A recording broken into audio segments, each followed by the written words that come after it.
morning they came with the excavator, the sky over Bridger County was the color of pewter, low and tight.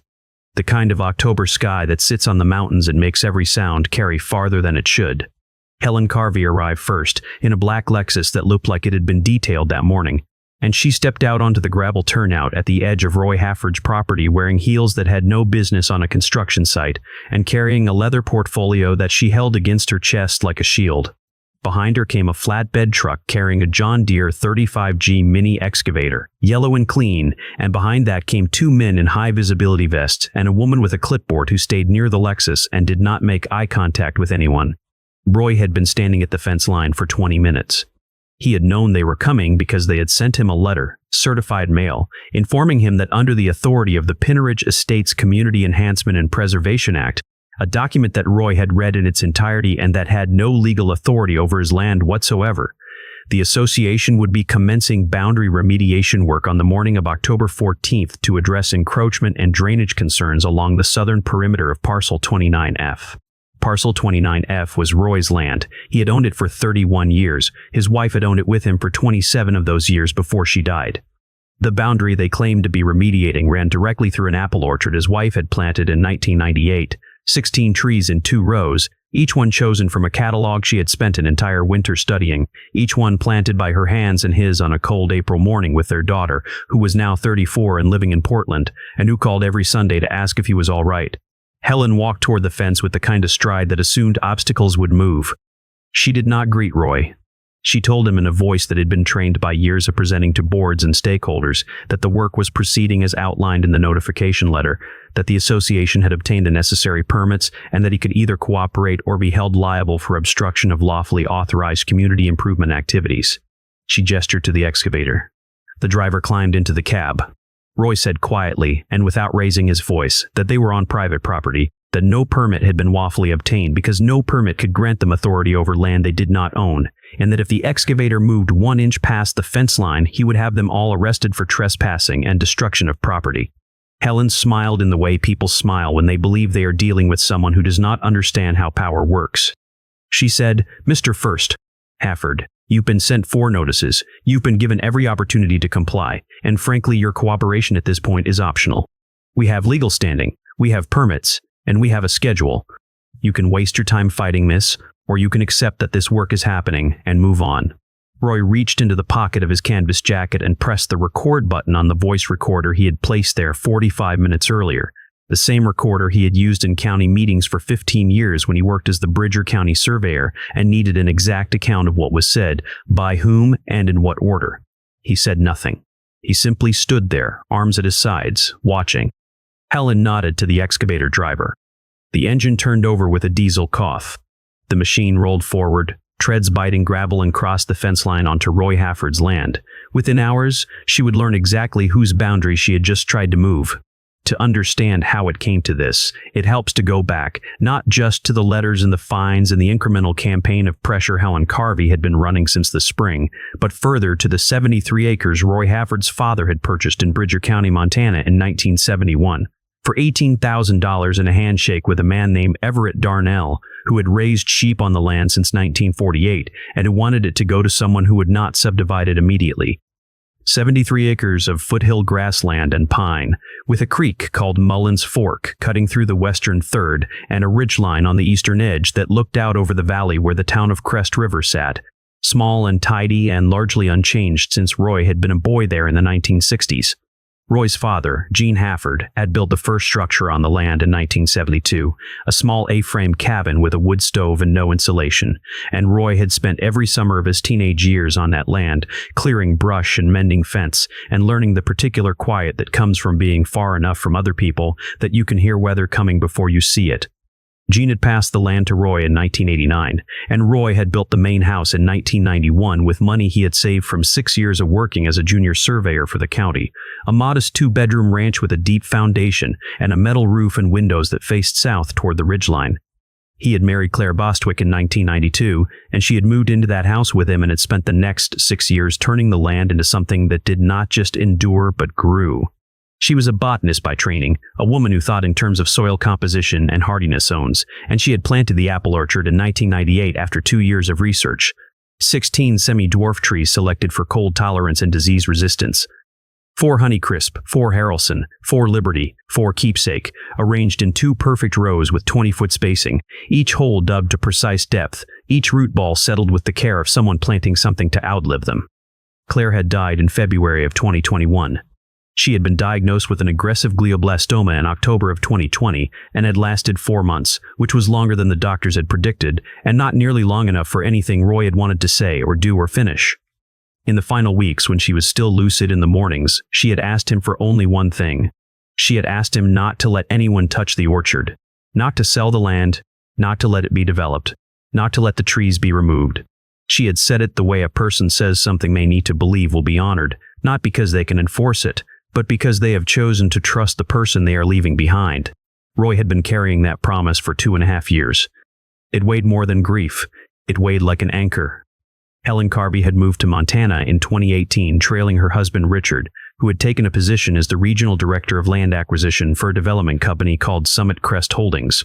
Helen herself had spent 19 years in pharmaceutical sales and then 4 years as a marketing director for a Boise-based real estate consortium before pivoting, as she described it, into community leadership. She was 51 years old, surgically precise in her presentation, and possessed of the particular confidence that comes from spending a career in rooms where the most prepared person wins. She had run for president of the Pinneridge Estates Homeowners Association in 2020 and had won by a margin so comfortable it convinced her that the community understood the value of professional management. Pinneridge Estates was a planned residential community of 87 homes built between 2005 and 2017 on land that had once been a cattle ranch, and it sat directly adjacent to Roy Hafford's 73 acres on the property's northern and western boundaries.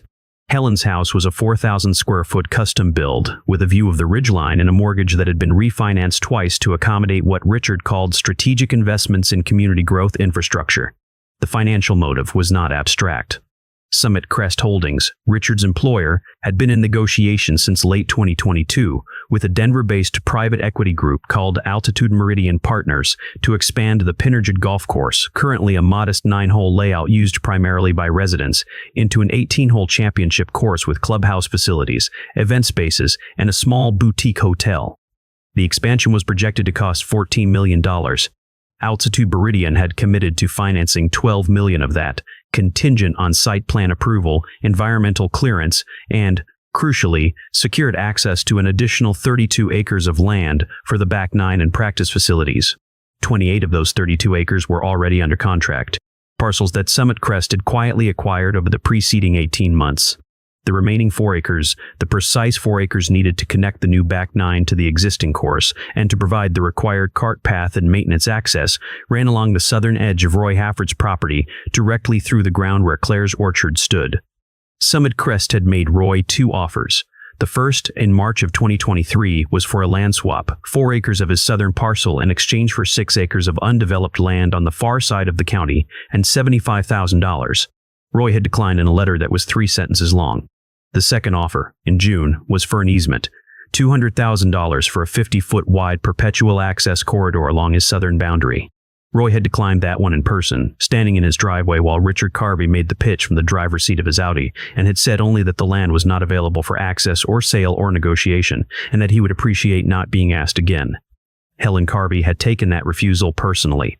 In her view, Roy Hafford was a man sitting on an asset he was not fully utilizing, and his refusal to engage in rational negotiation was not principle, but stubbornness, the kind of performative rural individualism that she had encountered and overcome many times in her career. He was, she believed, waiting for a better offer, and if he was waiting, he could be moved. The harassment began in July of 2023, and it began with the kind of bureaucratic formality that people often mistake for legitimacy.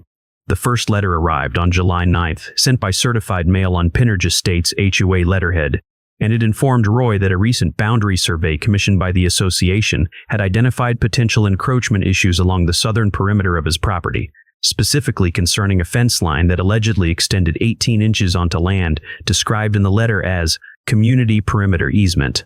The letter requested that Roy contact the HOA office within 14 days to schedule a boundary verification meeting.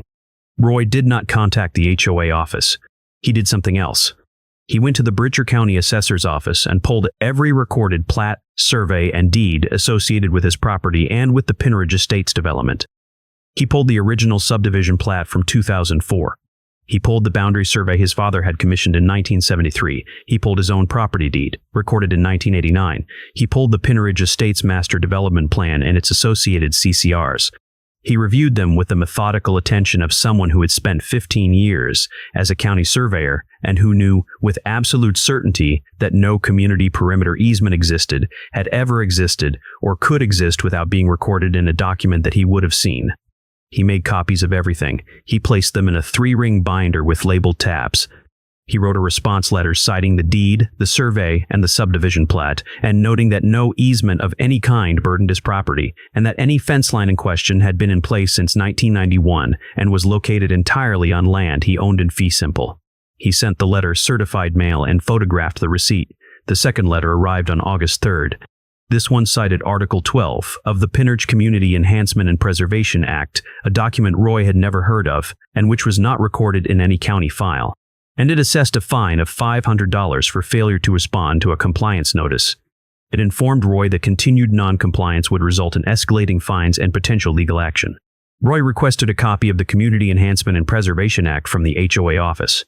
It arrived 11 days later, a 42-page spiral-bound document that appeared to have been drafted by someone with legal template access and no actual legal training. It claimed authority to regulate land use, boundary maintenance, and aesthetic standards for all properties within or adjacent to the Pinneridge Estates planned community boundary. The document had been adopted, according to its own text, by a vote of the HOA board in March of 2023. It had not been recorded with the county. It had not been sent to affected landowners. It purported to bind property it did not own. Roy photographed every page. He added it to the binder. The third escalation came in the form of the Pinneridge Community Standards Patrol, which Helen Carvey had established in May of 2023, and which consisted of 2 part-time employees who drove a white Ford F-150 with a magnetic door sign and who were authorized, per the Enhancement and Preservation Act, to conduct visual inspections of properties for compliance verification.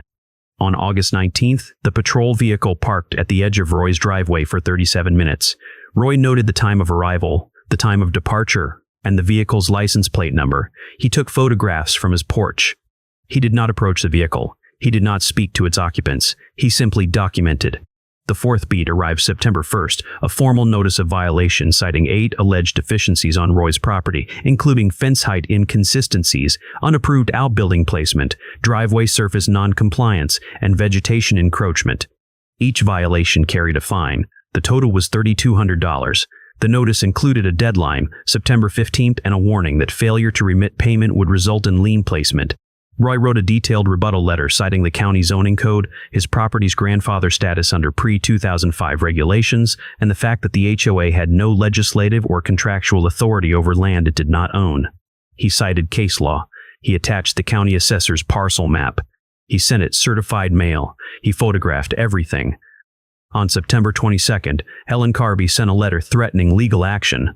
On October 6th, Roy received the excavation notice. He called his daughter that evening. She asked if he was all right, and he told her he was fine, that there was a situation with the neighbors, but that he was handling it. She asked if he needed help, and he said no, not yet, but that he might soon. She told him to call his attorney. He said he already had. The attorney was a man named Peter Wish, 63 years old, based in Crest River, and the Hafford family's lawyer for estate work, property transfers, and the occasional contract review since 1996. Peter was not a litigator by preference. He had spent most of his career doing quiet, careful work for quiet, careful people. But he was thorough. He was licensed in Montana, and he had known Roy and Claire for 27 years. When Roy called him on October 7th and described what had been happening, Peter listened without interrupting, and then asked Roy to bring everything he had to the office the next morning. Roy arrived at 9 a.m. with the binder, which had grown to 2 binders. He also brought something else. A hand-drawn map, rendered in Claire's handwriting, showing the apple orchard's layout, the spacing of the trees, the varieties in each position, and a note at the bottom that read, "Planted April 11th, 1998, 16 trees for 16 years of roots." She had drawn it in 2014 as part of a garden journal she kept.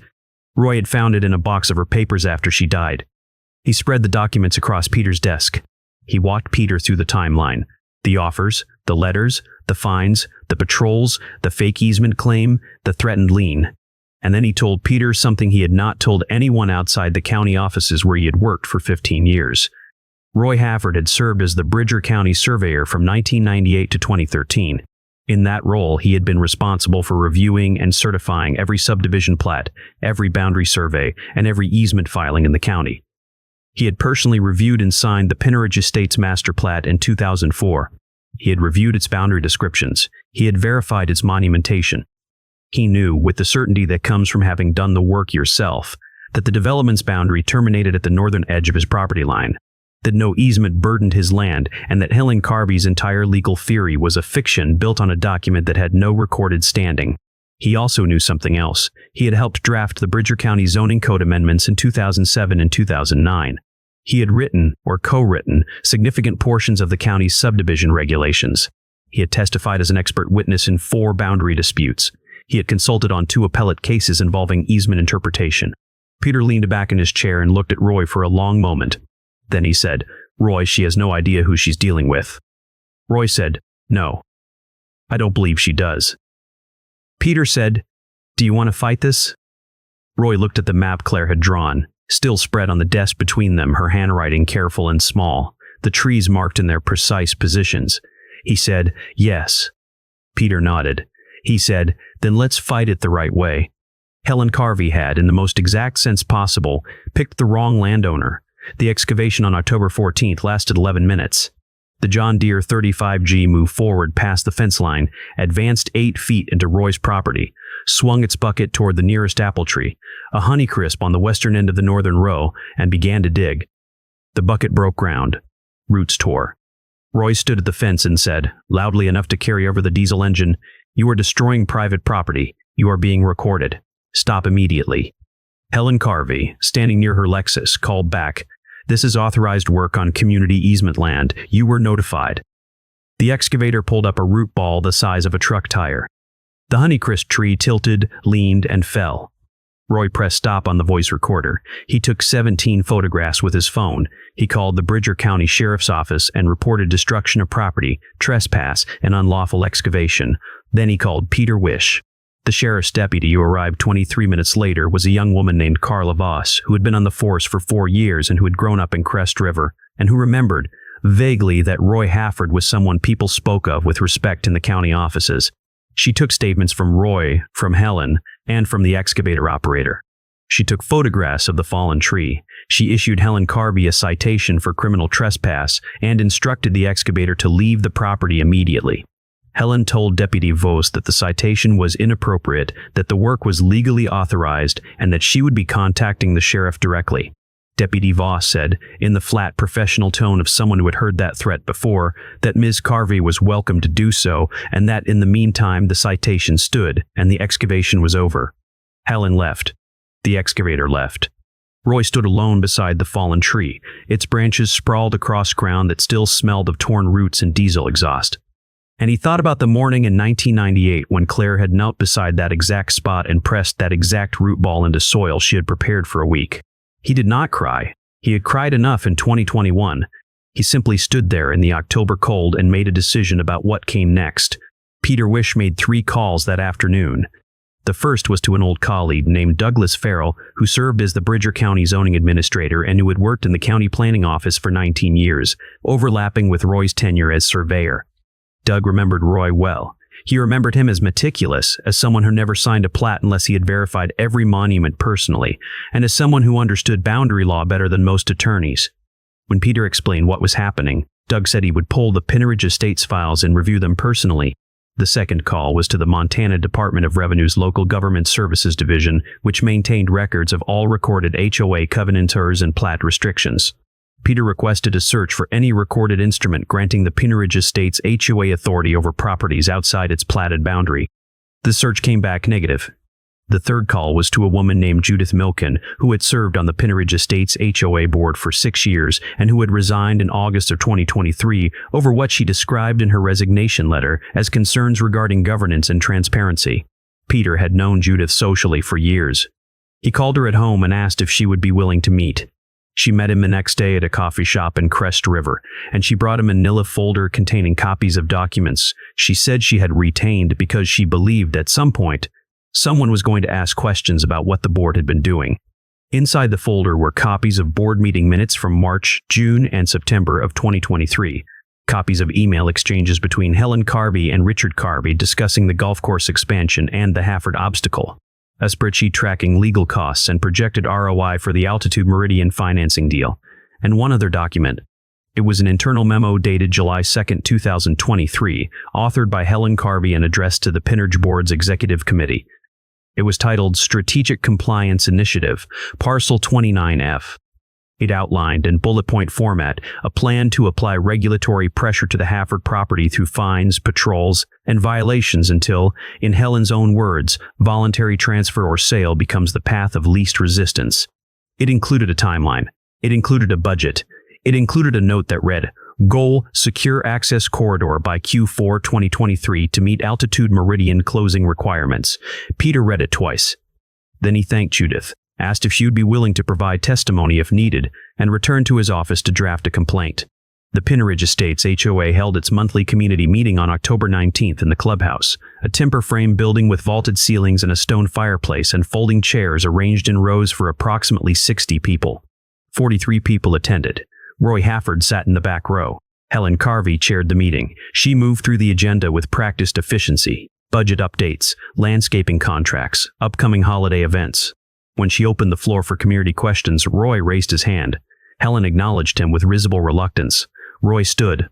He spoke in the same calm, measured tone he had used in 100 county meetings, and he asked a simple question. Could Ms. Carvey clarify the legal basis under which the association had claimed authority to conduct excavation work on private property outside the Pinnerge Plat boundary? Helen said that the association had conducted boundary remediation on community perimeter easement land as authorized under the Enhancement and Preservation Act and as supported by survey findings. Roy asked if the easement in question was recorded with the county. Helen said the easement was established through the master development documents. Roy asked which documents specifically. Helen said she would have her office provide the reference. Roy thanked her and sat down. 11 people in the room had phones on the table. 4 of them were recording. One of them was Douglas Farrell, who had come at Peter Wish's suggestion and who had, in his role as county zoning administrator, a professional interest in what Helen Carvey might say, under the assumption that no one present had reviewed the actual recorded plat. She had said the easement was established.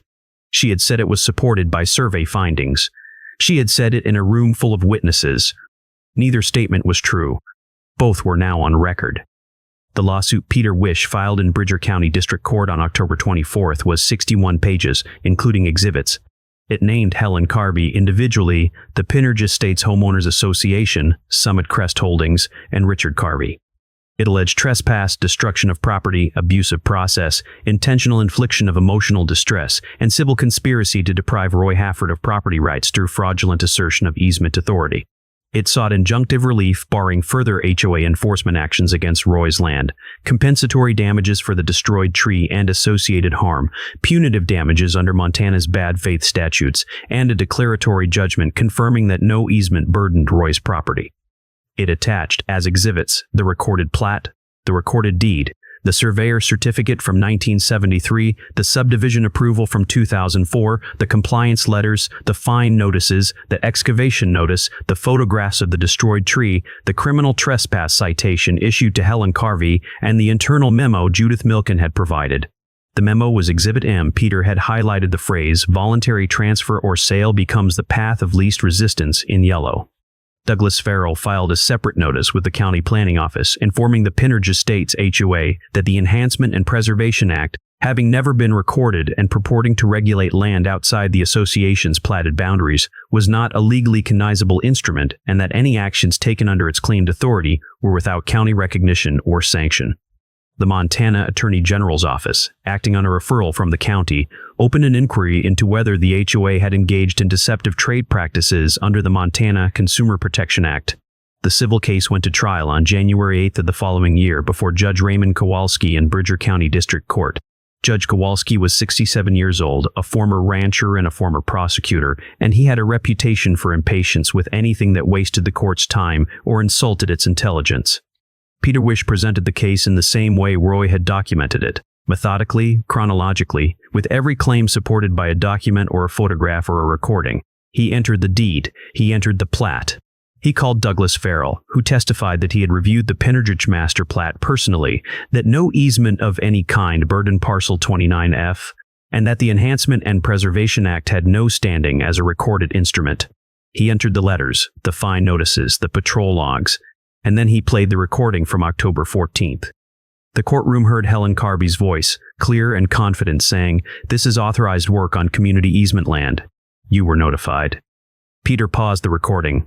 He asked the court to note that this statement was made while the excavator was actively destroying a tree on land the association did not own and over which no easement had ever been recorded. He entered the internal memo as Exhibit M. He read aloud the phrase about voluntary transfer becoming the path of least resistance. He called Judith Milken, who testified that the memo had been distributed to the executive committee in July, that she had objected to its content in a board meeting, and that Helen had responded by saying that the Hafford situation required creativity and persistence. Helen Carvey's attorney, a Billings litigator named Kenneth Drace, attempted to argue that the association had acted on good faith reliance on survey findings, that the Enhancement and Preservation Act represented a legitimate exercise of community governance, and that the destruction of the tree had been an unfortunate error by a contractor who misunderstood the work boundaries. Peter asked the court to direct defense counsel to produce the survey on which the good faith reliance was based. No survey was produced. Peter asked the court to direct defense counsel to identify the contractor and provide the contract under which the excavation work was authorized. The contract existed, but it had been executed by Helen Carvey personally and made no reference to any survey, any easement verification, or any boundary confirmation. It simply authorized excavation along a described line. Judge Kowalski's ruling, delivered on January 15th, was 9 pages. He found that no easement of any kind burdened Roy Hafford's property. He found that the Pendergast Estates HOA had engaged in a deliberate campaign to coerce property transfer through fraudulent assertions of regulatory authority. He found that Helen Carvey had personally directed the campaign with full knowledge that the legal claims were without foundation. He found the destruction of the apple tree to be intentional, not accidental, and to constitute malicious trespass.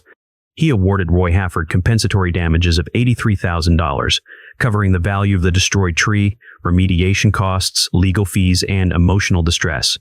He awarded punitive damages of $250,000. He issued a permanent injunction barring the HOA from any enforcement action against Roy's property. He referred the case file to the Montana Attorney General for evaluation of whether criminal charges were warranted under statutes governing fraud and deceptive business practices.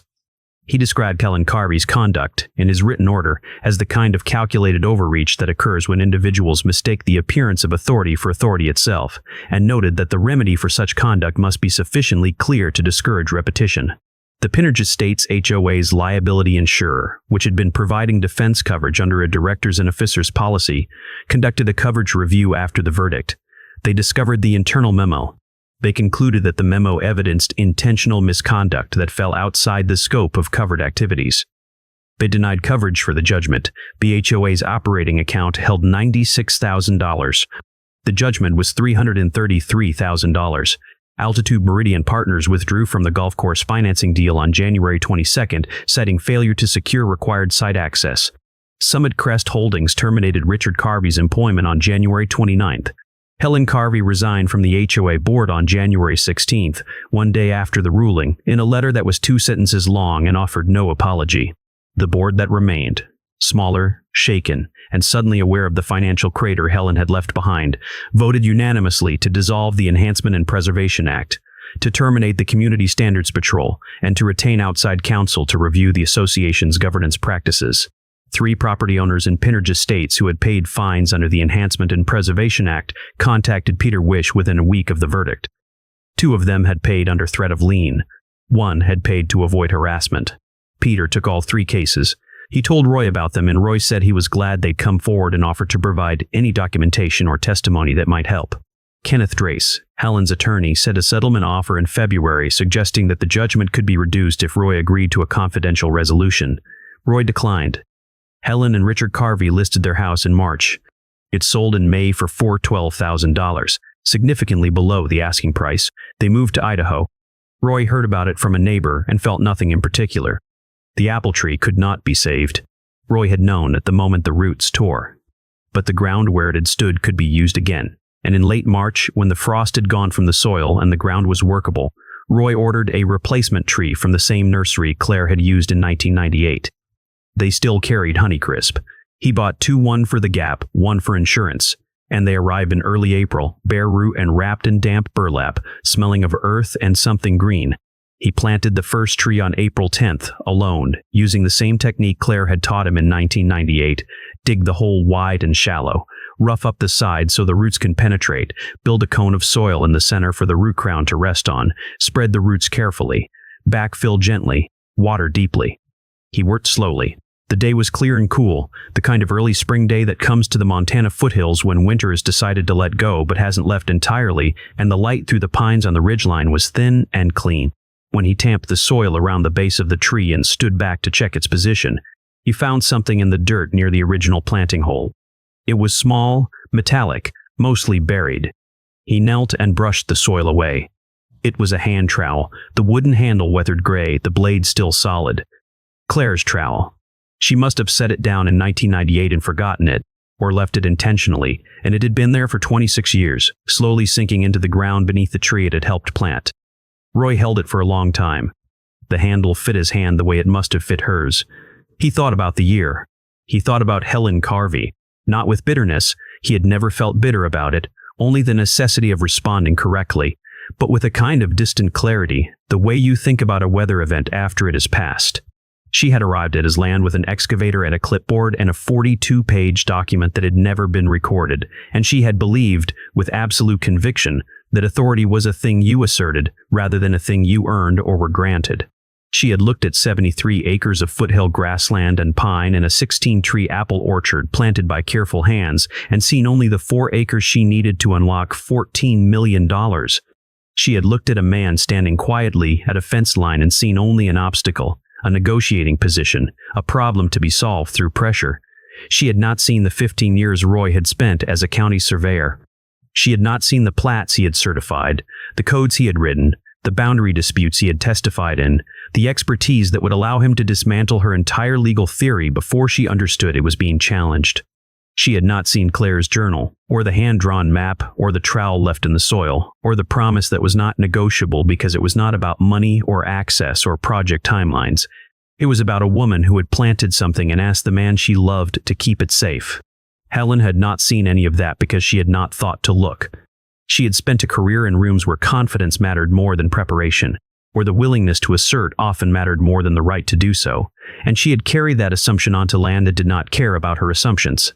Roy set the trowel on the ground beside the new tree. He would clean it, oil the blade, keep it. He would use it again. He planted the second Honeycrisp the following morning, in a spot near the eastern end of the orchard where Claire had once talked about extending the rows. He watered both trees deeply and staked them with cedar posts and soft ties, the way you stake something you expect to need support for a season and then to stand on its own. That evening he sat on the porch his father had built and looked out over the 73 acres that had been in his family for 53 years, and he thought about the difference between people who build things and people who take them. The people who take are louder, they carry clipboards and wear heels on gravel, and speak in the language of authorization and compliance and strategic initiatives. They move fast. They escalate. They believe that momentum and confidence are the same as legitimacy. The people who build are quieter. They dig holes to the right depth. They read the plat. They save the receipts. They wait for the roots to take hold before they assume the tree will stand. And when someone comes with an excavator and a fake easement and a 42-page document that was never recorded, they do not shout. They document. They call their attorney. They let the legal system do what it was built to do, which is to distinguish between the authority someone claims and the authority someone has. Helen Carvey had been loud for 11 months. The loudness had cost her $350,000, her position, her reputation, and her home. The apple trees Claire had planted had been quiet for 26 years. They were still standing. The new tree Roy had planted would stand beside them, roots spreading slowly into soil that remembered. And in 26 more years, it would be indistinguishable from the others except by someone who knew which one had been replanted and why. That is the difference in the end between those who assert and those who own. Those who assert must keep asserting louder and louder until someone calls their bluff. Those who own need only wait and document and keep the promises they made to the people who trusted them. And let the land and the law and the truth do what they do when given enough time. Everything worth keeping grows slow, and everything built on noise eventually falls silent.